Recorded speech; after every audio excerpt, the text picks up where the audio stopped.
Bonsoir à tous et bienvenue au premier numéro de Controverse de la saison. On va s'intéresser ce soir à la situation en Syrie, la situation et l'éventualité d'une guerre qui pourrait être déclenchée par les pays occidentaux. L'attaque d'Al-Ghouta qui aurait été commise à l'arme chimique accélère les choses et pousse les présidents américains, français et le Premier ministre britannique à évoquer ouvertement l'option de frappe contre la Syrie.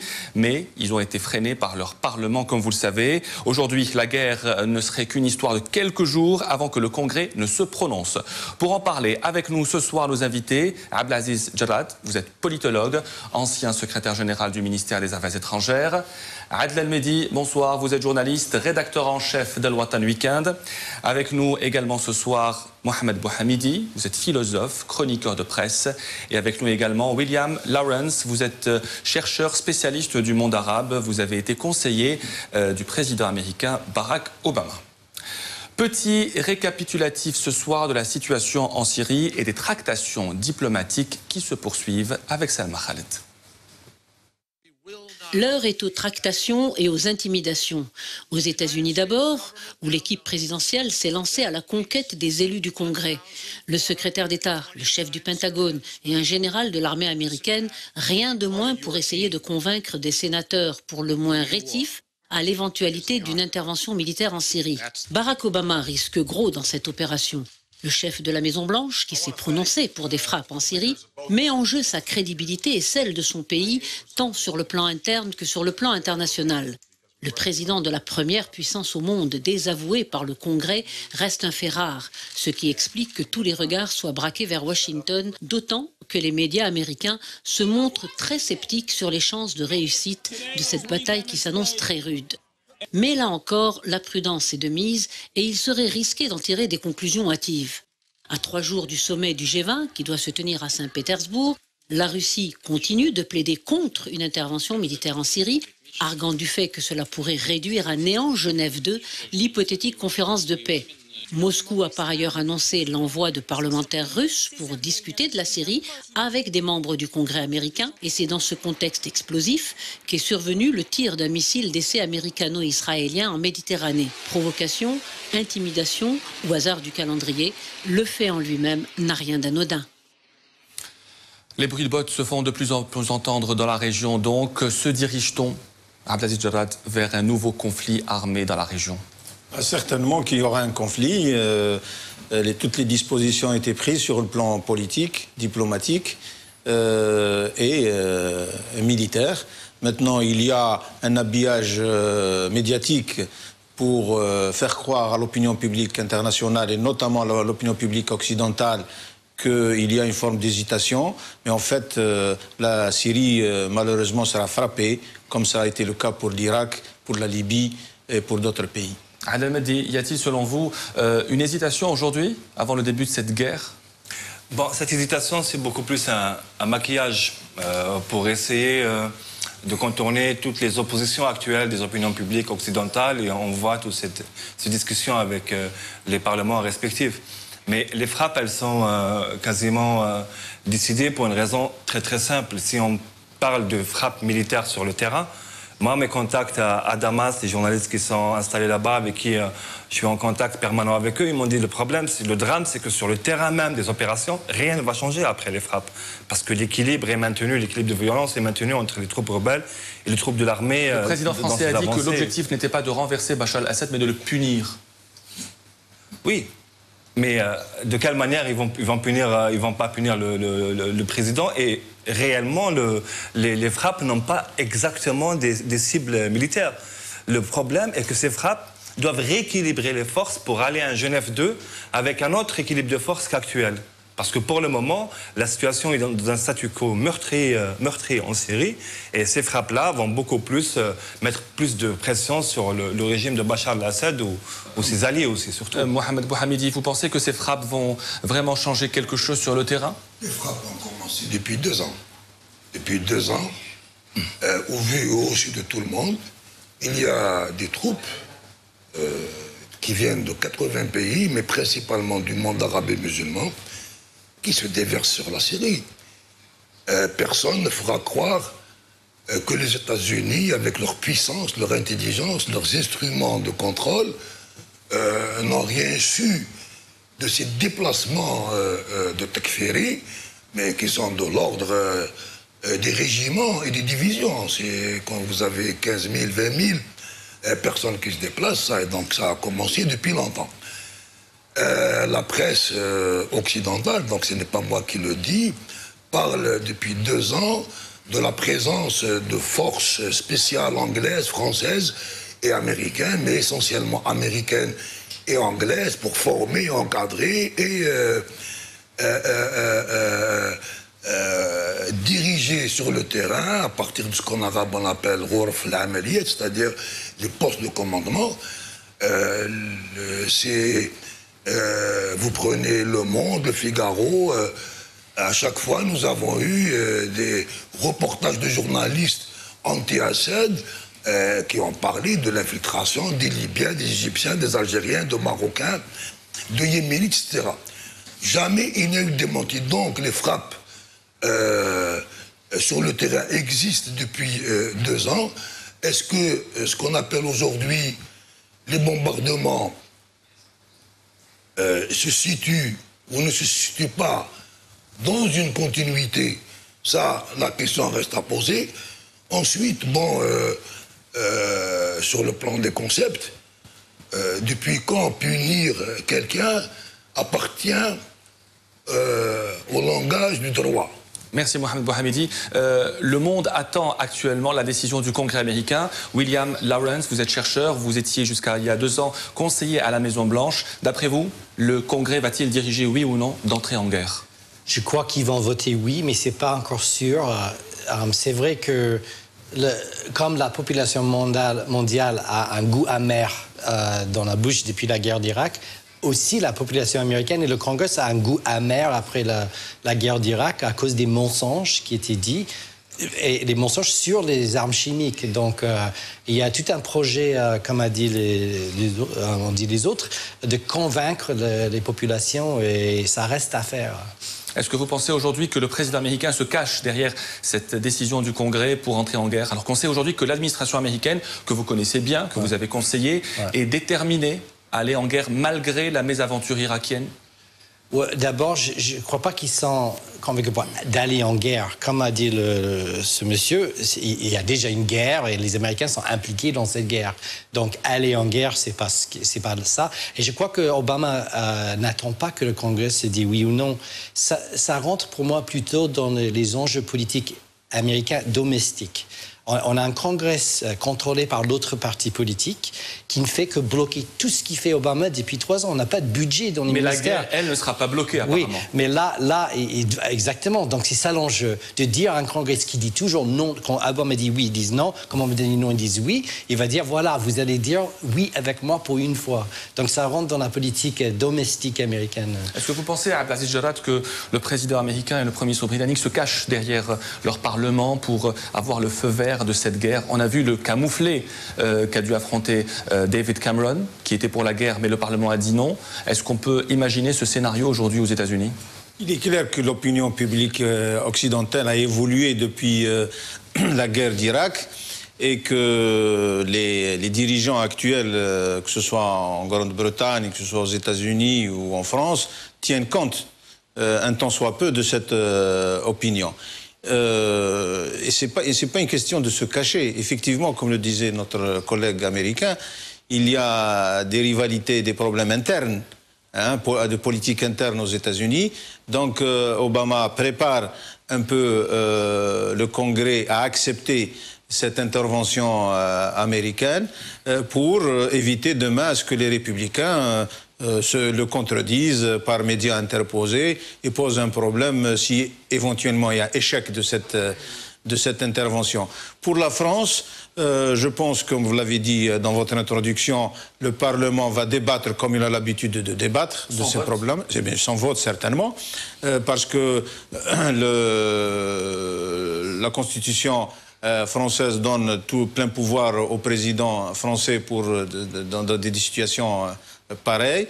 Donc il y a une préparation tout simplement de l'opinion publique et l'intervention. Effectivement, il y a eu intervention sur le terrain par groupes islamistes interposés, mais là les frappes vont être des frappes assez dures parce que ce qui reste des infrastructures syriennes, ce qui reste de l'industrie syrienne, ce qui reste de l'économie syrienne va être complètement détruit et c'est la Syrie qui va s'écrouler malheureusement. Adel Mehdi, on a quand même l'impression que la guerre à l'étranger est toujours une question de politique interne. On a vu ça en Grande-Bretagne, aux États-Unis, en France aussi. Alors est-ce que les Syriens vont payer le prix de cette politique interne dans ces pays européens et américains? Eh bien, on revient juste à l'exemple français qui vient d'être cité. On a vu comment Hollande, pour rattraper sa chute des sondages il y a 1 an et demi, sa manière de créer une posture complètement construite par des conseillers en communication de chefs de guerre, l'intervention au Mali, qui pour la France est une intervention réussie, mais on attend de voir toujours les résultats sur le terrain, qui sont catastrophiques sur la région, l'instabilité, l'éclatement des groupes armés, avoir installé un pouvoir légitime, entre guillemets, à Bamako. Donc cette manière de va-t-en-guerre française est aussi une réponse à des problèmes internes dans des On a aussi l'impression, Adel Mehdi, que chaque président veut sa propre guerre. Oui, malheureusement, tout le monde joue un peu à Jules César conquérant la Gaule pour revenir plus triomphant au Sénat romain, comme ça s'est passé dans l'Antiquité. Et c'est assez malheureux que cette vision de guerre, elle polarise complètement les problèmes en Syrie. Je vous ai dit tout à l'heure, quand on est en contact permanent avec nos amis qui sont en Syrie, que ce soit des citoyens, que ce soit même des Algériens qui vivent en Syrie. Rappelons qu'il y a beaucoup d'Algériens qui vivent en Syrie et depuis des générations avec des journalistes, la situation est très complexe à l'intérieur. Et ce n'est pas des tomahawks qui vont trancher la question. Et ce n'est pas en faisant intervenir les groupes salafistes qui sont en train d'approfondir les clivages communautaires sur place. Vous connaissez parfaitement la région puisque vous êtes allé plusieurs fois en Syrie et au Liban. Que pensent aujourd'hui, si on peut dire, les Syriens de cette question des frappes aujourd'hui? Est-ce qu'il y a encore en Syrie aujourd'hui des opposants au président Assad qui soutiennent une intervention militaire? Écoutez, la rue syrienne, d'après le témoignage d'une journaliste de la chaîne El Mayadine, qui est installée à Damas et qui couvre la dernière offensive de l'armée syrienne qui s'appelle Der al-Dimashq, parce qu'il y a toute une opération militaire sur place dont on parle de moins en moins contre les groupes armés de la rébellion, de l'opposition. La rue à Damas est très divisée sur ce plan-là. Et c'est les mêmes divisions qu'on a vues tout au long de ces dernières 2 années. Il y a des gens qui sont bien sûr contre les frappes, mais qui en veulent au régime de Bachar al-Assad, des Syriens, etc. Et il y a d'autres qui disent qu'il faut soutenir le régime de Bachar al-Assad, même si nous sommes opposants, parce qu'on ne parle plus maintenant de régime ou d'autres choses, on parle de l'État, de l'entité de l'État et des Syriens, et on a vu ce que ce genre de frappes peuvent créer en Irak et bien avant les interventions en Somalie qu'on oublie un peu trop vite. Mohamed Bouhamidi, pourquoi, d'après vous, avons-nous attendu cette attaque chimique pour parler ouvertement de frappe et de guerre alors qu'il y a eu déjà des milliers de morts depuis 2 ans? D'abord, ce n'est pas la première attaque chimique, celle de la Ghouta, est une... C'est la première qui est avérée, en tous les cas. Comment non? Si, non, il y a eu celle de Khan al-Assel qui a été avérée, pour lesquelles et la Grande-Bretagne et la France et les États-Unis ont refusé absolument qu'il y ait enquête. Pour celle-là, d'abord, on ne sait pas s'il y a attaque chimique. On sait qu'il y a eu utilisation et usage... On attend les résultats des enquêteurs des Nations Unies. On sait qu'il y a eu usage de produits toxiques. Il y a 2 grandes versions qui s'opposent. Une certitude, mais une certitude n'est pas une preuve, même si elle est celle d'Obama ou de Hollande. Une certitude que le pouvoir syrien a utilisé des armes chimiques. Et puis vous avez dans la presse alternative et dans une grande agence de presse, j'ai un trou de mémoire, j'ai oublié son nom, dans laquelle on parle d'une erreur de manipulation sur des produits toxiques qui ont été envoyés par Bandar Ben Sultan. Tout le monde sait, puisque Bandar Ben Sultan l'a écrit dans son livre et dans sa biographie, qu'il n'est pas très regardant sur le terrorisme, puisqu'il avoue avoir organisé le grand attentat de Beyrouth qui a relancé des problèmes au Liban il y a à peu près 10-15 ans. Bon, reprenons les choses depuis le début. On nous a, pendant 2 ans, affirmé toutes les semaines que Bachar al-Assad allait tomber, que l'armée allait un peu exploser, que les défections militaires allaient être une vague irrésistible, et que la composante majoritaire sunnite de l'armée syrienne allait se révolter contre le commandement qu'on nous présente comme étant alaouite de l'armée syrienne, ce qui n'est pas vrai, le frère était sunnite. Et au bout de 2 ans et demi, non seulement Bachar al-Assad n'est pas tombé, non seulement il n'y a pas eu de défection en dehors de quelques officiers supérieurs, mais ça s'est arrêté depuis 1 an au moins, on ne remarque plus aucune défection, mais je vais vous donner un indice. Aucun diplomate n'est sous la menace directe d'un pistolet de Bachar al-Assad. Il n'y a aucun diplomate syrien n'a fait défection, à part un couple dont la dame était à Chypre et le mari était au Qatar. Et ils ont reçu beaucoup d'argent pour cette défection. En fait, tout ce que nous avait annoncé sur l'effondrement du régime syrien s'est avéré faux. L'armée syrienne ne s'est pas effondrée. Il n'y a pas eu de lutte. Il n'y a pas eu de glissement de la Syrie vers un conflit confessionnel. Et nous allons faire confiance à Obama. C'est-à-dire nous allons le prendre au mot. Et qu'est-ce qu'il dit aujourd'hui? Il dit nous devons intervenir, et lui et Hollande le disent, pour rétablir le rapport de force. C'est-à-dire qu'ils vont rentrer comme des belligérants, comme des acteurs de la guerre interne de la Syrie, et non pas comme des, comment on appelle ça, comme des puissances ayant le devoir de responsabilité sur la stabilité mondiale et contre la guerre. Merci Mohamed Bouhamidi. William Lawrence, comme vient de le dire Mohamed Bouhamidi, Bachar al-Assad n'est toujours pas tombé. Est-ce que cette guerre, est-ce que ces frappes vont au contraire le renforcer? Oui, pour le court terme, c'est clair qu'une frappe de ce genre menée par 2 pays occidentaux va aider Bachar al-Assad dans sa politique domestique et internationale. Ça va confirmer certaines thèses, certains points de vue, ça c'est sûr. Pour moi, les frappes de ce genre ne peuvent pas faire autrement, et que l'action doit être organisée au niveau international comme l'ONU, etc. Il faudra une autre façon d'intervenir. Il faut dire, moi je suis convaincu, selon ce que j'ai lu et selon mes discussions avec les spécialistes des services, que le frappe était fait, qu'il y avait 1400 morts, que 400 enfants sont morts et je suis pour une intervention internationale, mais pas comme ça. Il faudra que ça soit dans le cadre d'une action de l'ONU. Je suis d'accord avec Lakhdar Brahimi, avec Jimmy Carter et d'autres, et Human Rights Watch, que le but principal d'une intervention internationale doit être la protection des civils syriens, des 2 côtés. Ça doit être le but principal. On se dirige vers un conflit sans l'aval des Nations Unies, comme ce fut le cas en Irak en 2003. Ouais. Et c'est pas la bonne voie, à mon avis. Donc Barack Obama aura eu sa guerre, finalement. Peut-être. Si elle a lieu, évidemment. Abbas Jarrad, on va parler du régime de Bachar al-Assad qui n'est pas tombé, alors qu'on a à maintes fois annoncé sa chute, comme vient de dire Mohamed Bouhamidi. Est-ce que l'éventualité d'une guerre, au contraire, va encore renforcer le président syrien et même prolonger peut-être même son pouvoir? À court terme, certainement que le régime va se renforcer. Il ne faut pas oublier que Assad n'est pas seul. Vous avez Hezbollah au Liban et vous avez la profondeur stratégique de la Syrie qui est l'Iran. Et une des raisons de cette guerre, c'est justement essayer de briser ce trio pour faciliter la tâche à Israël, parce qu'on parle de la Syrie comme si c'était une île isolée dans le Pacifique ou dans l'océan Indien, mais elle fait partie d'une région géopolitique extrêmement sensible où Israël joue un rôle essentiel.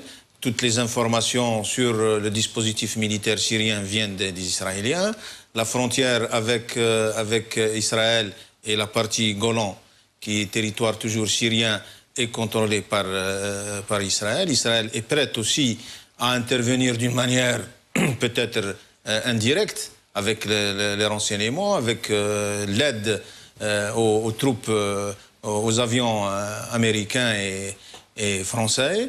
Et donc, cette situation va effectivement peut-être renforcer à court terme le régime syrien, mais si il a été décidé de briser Assad, ils seront aussi capables de briser toute la Syrie et toute l'histoire de la Syrie. Et vous faites bien de parler d'Israël. William Lawrence, le président de la Commission des affaires étrangères du Parlement iranien, a dit qu'une guerre contre la Syrie aurait des répercussions sur Israël.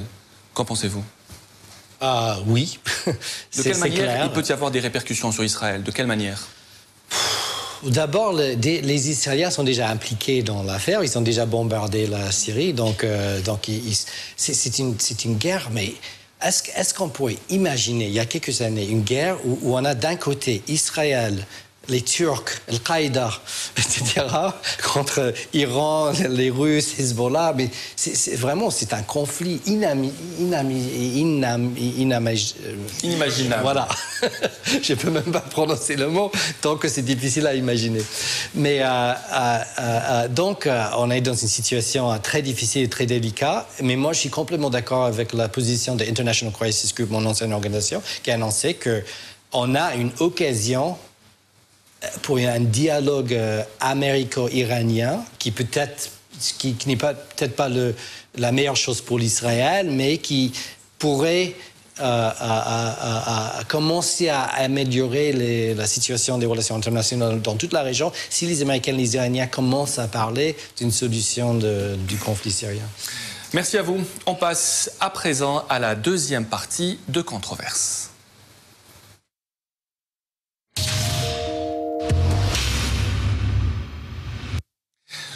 Que pense la rue algérienne de cette éventuelle guerre en Syrie? La position de l'Algérie est très importante. On va écouter quelques-uns de nos compatriotes, des propos recueillis par Sabrina Rouabah.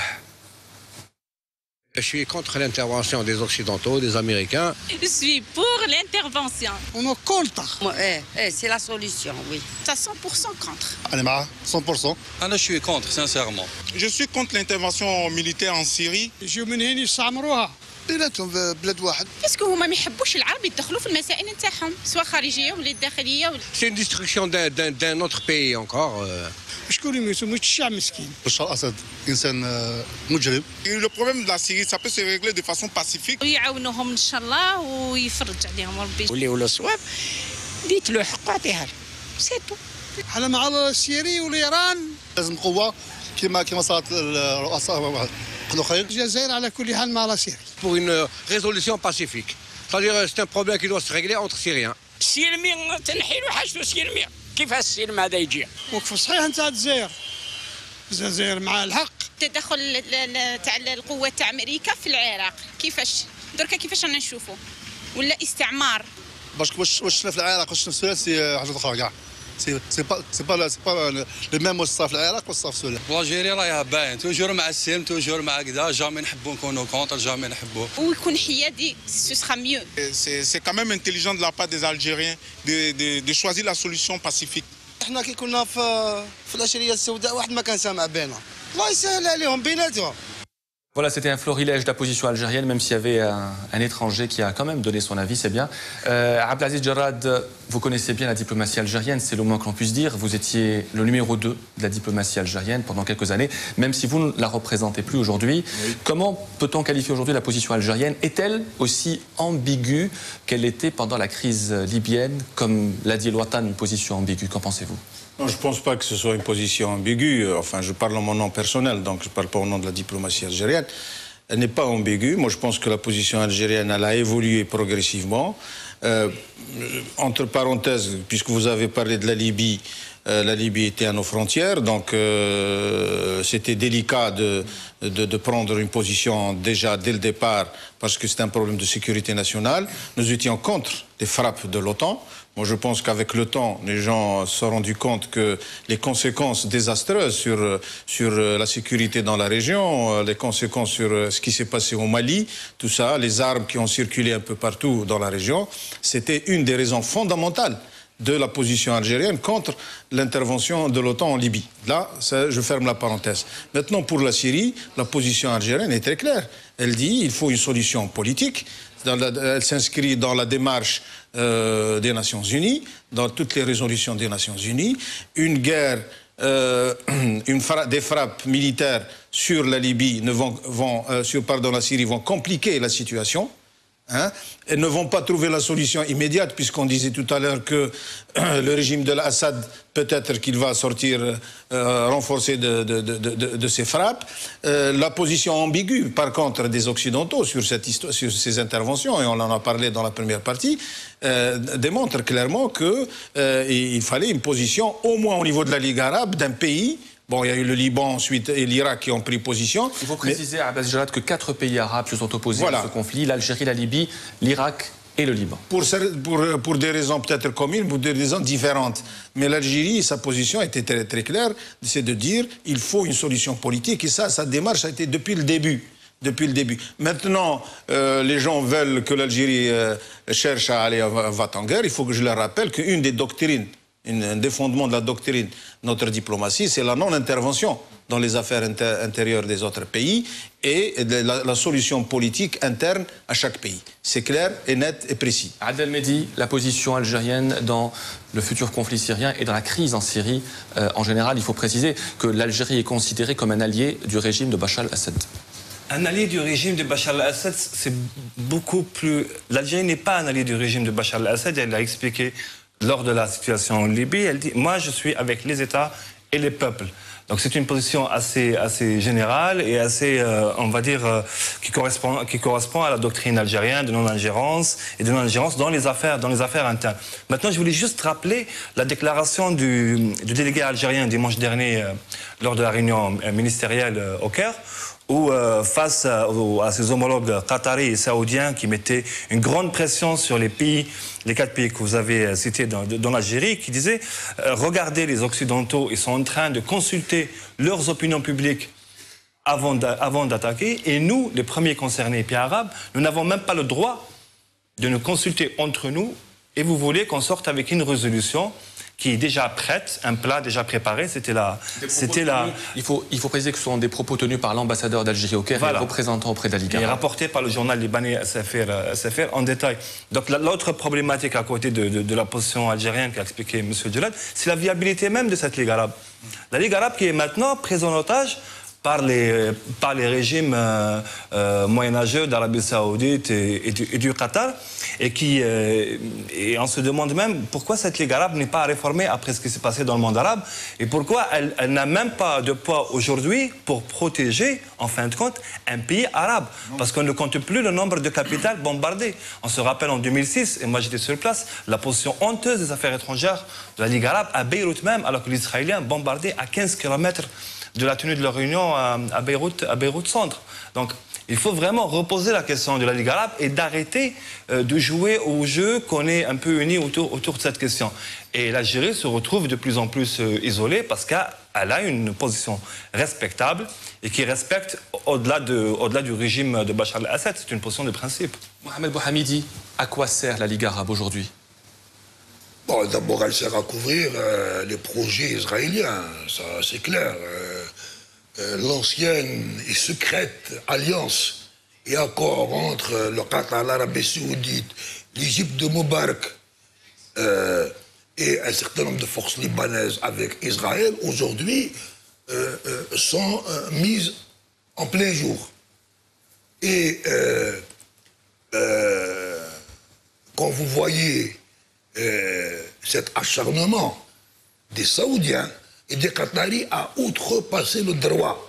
Parce que le droit international, c'est un acquis de l'humanité. C'est grâce au droit que depuis la Deuxième Guerre mondiale, nous essayons de fonder des relations entre nations et entre États, non pas sur la force et la destruction, mais sur la coopération. Parce que la force et la destruction ne vont jamais dans l'intérêt des peuples. Or, nous, Algérie, nous avons créé un État et nous avons conquis notre droit à l'existence et nous devons le défendre. L'Algérie est en train de défendre simplement un principe du droit contre les émotions, les désirs de puissance d'un Hollande. Qu'est-ce va punir Assad? Qu'est-ce que ça veut dire? Quoi? Aller punir un chef d'État. Il est qui? Il est Zorro, il est Rambo. Ça relève de quel type de comportement? C'est un type de comportement qui n'est pas en tout cas, qui ne relève en tout cas pas du droit. Et je vous répète, je vais revenir. Les Américains, il faut toujours les croire au mot. Ils ne mentent jamais. Et ils disent, vous essayez de dire toujours ce qu'ils font. Ils ont menti en 2003 concernant la guerre en Irak. Non, ils ont dit nous allons détruire l'Irak, ils l'ont détruit. Non, ils ont annoncé qu'ils allaient le détruire, qu'ils allaient casser l'État irakien et qu'ils allaient faire un État fédéral. Et ils l'ont fait, et ils sont en train encore de le faire. Alors, hier, c'est-à-dire ce matin en Algérie, au Congrès, qu'est-ce que dit Kerry et qu'est-ce que dit Hagel? Ce matin, ils l'ont dit. Ils l'ont dit, nous devons frapper Al-Assad pour que les autres comprennent. Et ils disent qui c'est les autres. Ils disent l'Iran et la Corée du Nord. Et donc, vous voyez bien que cette histoire de produits chimiques, c'est un prétexte. Ils savent très bien que s'ils échouent en Syrie, ils ne feront plus peur aux autres nations, mais surtout, ils ne pourront pas réaliser ce que Kerry a dit au Congrès, enfin pas au Congrès, au Sénat, hier. Il a dit nous devons protéger Israël. Et vous avez ce paradoxe, sur lequel je vous invite à réfléchir, ce paradoxe extraordinaire. C'était Israël, la superpuissance de la région, qui pouvait casser n'importe quelle armée arabe, et qui était l'instrument des États-Unis, qui était l'enfant chéri des États-Unis, et qui aujourd'hui, au paradoxe, devant une Syrie affaiblie, 2 années de guerre, l'industrie complètement détruite, les États-Unis disent qu'ils vont la défendre. Il faut les croire. Le produit chimique, l'attaque chimique, c'est un mauvais prétexte. La réalité, c'est ce qu'a dit Kerry. Nous devons faire peur à l'Iran, nous devons faire peur à la Corée du Nord et nous devons protéger Israël. William Lawrence, vous connaissez bien le sujet. Vous avez été conseiller à la Maison-Blanche auprès de Barack Obama pendant plusieurs années. Est-ce que vous pensez aussi que les Américains veulent faire la guerre en Syrie pour envoyer un avertissement à leurs autres ennemis? Est-ce que pour vous aussi, l'attaque chimique d'Al-Ghouta est un prétexte? Ils veulent frapper la Syrie pour envoyer un message à la Corée du Nord et l'Iran. Moi, je suis complètement d'accord avec cette analyse. Mais moi, je crois encore et toujours que Barack Obama ne veut pas entrer dans la guerre. À mon avis, il n'est pas encore convaincu. Ça veut dire que l'action américaine jusque maintenant, c'était plutôt humanitaire. C'est le plus grand donneur et souteneur des 2 millions de réfugiés en dehors de la Syrie qui sont un peu partout dans la région. Et les Américains sont impliqués dans le conflit, mais Barack Obama lui-même veut éviter rentrer dans la guerre. Mais je veux dire une autre chose, parce qu'on a parlé de droit international. Le principe de non-ingérence, c'est un principe ancien et important dans le droit international. Mais la première objectif d'un pays, d'un État, doit être de protéger ses citoyens. Et il y a une nouvelle norme dans le droit international, c'est la responsabilité de protéger les civils. La première application de cette nouvelle norme, c'était en Libye. Je ne partage pas complètement l'analyse des Algériens sur ce qui s'est passé en Libye. J'avais publié des choses là-dessus, mais moi, Mais c'est vrai que les frappes de l'OTAN en Libye ont détruit certaines choses, mais aussi ils ont détruit la possibilité d'appliquer la norme responsabilité de protection qui est maintenant très affaiblie. Mais à mon avis, il faut rétablir ce norme parce qu'il y a un moment où un chef d'État, à mon avis, n'a plus droit d'être chef d'État. Je ne sais pas combien de morts, 100 000, 500 000, 1 million, 2 millions. Il y a un moment où la communauté internationale a le droit d'intervenir pour stopper un massacre, même s'il y a un norme de non-ingérence, parce que le chef d'État forfait son droit de diriger un pays. Donc, c'est ma position au niveau des droits internationaux. William Lawrence, l'administration américaine a menti en 2003 concernant la guerre en Irak. C'est un fait avéré. Qu'est-ce qui prouve aujourd'hui que les Américains ne vont pas aussi mentir pour entrer en guerre en Syrie? Vous parlez du mensonge à propos du prétexte, ça veut dire... Ah, j'ai pas compris, excusez-moi. Oui, d'accord. Montré par Colin Powell devant le Conseil de sécurité. Excusez-moi, donc oui, autant pour moi.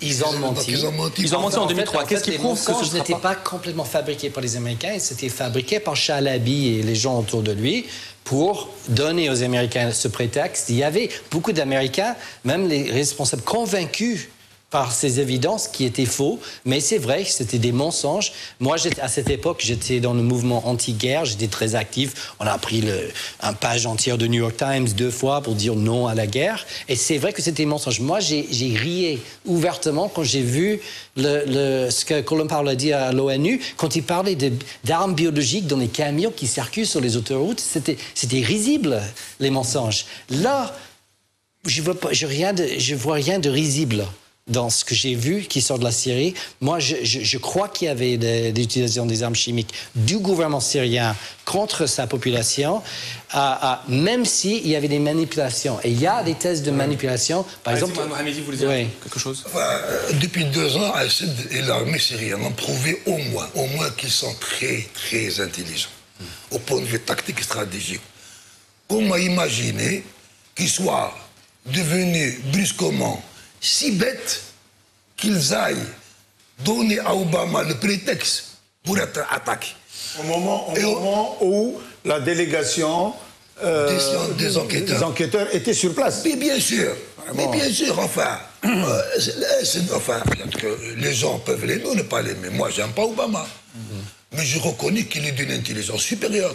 Et il était contre la guerre en Irak, lui aussi. Il a voté contre. Oui, et je suppose même que c'est l'un des plus intelligents.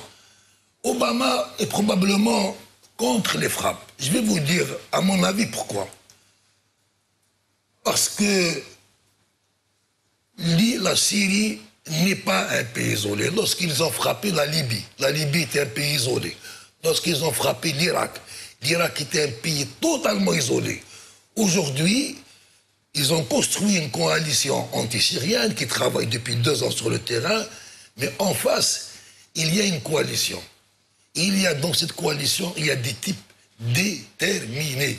C'est-à-dire un type comme Hassan Nasrallah, aucune menace américaine ne lui fera peur.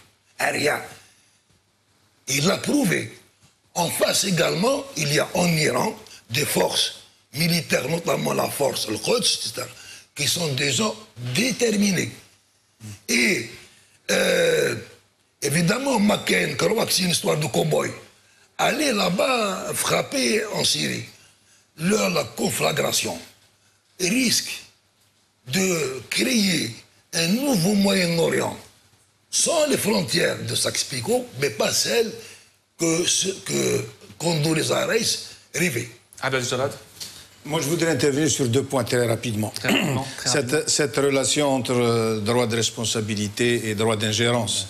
Je crois que les Occidentaux, pendant des années et des années, je dis une chose que tout le monde sait, ont soutenu ces régimes totalitaires avec des armes ce sont ces armes qui ont été utilisées contre leur peuple. Donc on ne peut pas aujourd'hui nous dire, écoutez, Saddam Hussein, Assad, Kadhafi, voilà, ils sont en train d'utiliser des armes contre leur peuple, donc on a le droit d'intervenir. Tout cela, c'est une grande supercherie. Pour ne pas oublier le fil conducteur de toute cette histoire, il faut comprendre que c'est une stratégie qui a été élaborée depuis les années 80 pour déstabiliser le monde arabe. Et comme par hasard, en quelques années, la Libye, la Tunisie, l'Égypte, la Syrie, le Yémen, l'Irak, les années 80, l'Algérie, etc., etc. Tout cela, c'est pour remodeler cet espace. Et il y a une étude fondamentale qu'il faut lire, qui a été faite par un ancien général israélien en 1982. Je n'ai pas la référence exacte, mais vous pouvez la voir sur Internet, qui dit que la sécurité d'Israël passe par la dislocation du monde arabe. C'est le plan Elon. Voilà, une dernière question. C'est le plan Elon avec, pour les gens qui nous regardent, c'est avec un Y-L-O-N. Ils tapent sur Internet. Un deuxième point très important. Sur l'Algérie, vous avez dit tout à l'heure, l'Algérie soutient le régime d'Assad. C'est faux. L'Algérie n'a jamais soutenu le régime Kadhafi. Pas sur le papier. Non, c'est une position diplomatique. Nous n'avons jamais soutenu Kadhafi. Il y a eu une manipulation à un moment donné des médias, notamment des Marocains, pour faire croire que nous soutenons Kadhafi dans cette affaire, parce qu'on a permis à la famille Kadhafi de venir en Algérie pour des raisons humanitaires, et avec le temps, même les Libyens ont compris très bien cela. Nous ne soutenons pas le régime d'Al-Assad. Ça, c'est une démarche très claire d'État à État. Pourquoi je vous dis ça? Parce que nous avons, pendant les années 80, nous avons subi le terrorisme international et on risque de le subir. Donc, tout ce qu'on a fait, on l'a fait seul. On a défendu l'intégrité de notre pays, la stabilité de notre pays, seul, contre beaucoup qui croyaient en l'avènement de l'islamisme en Algérie. Une dernière question à William Lawrence avant de terminer avec vous, Adel Mehdi. Très rapidement, William Lawrence, vous avez vos amis au Congrès. Est-ce qu'il y a une date précise pour l'entrée en guerre? Est-ce qu'il y a un agenda aujourd'hui? Je crois qu'ils vont voter. Ils vont commencer le débattre vers le 9 septembre. Ils vont voter la semaine prochaine.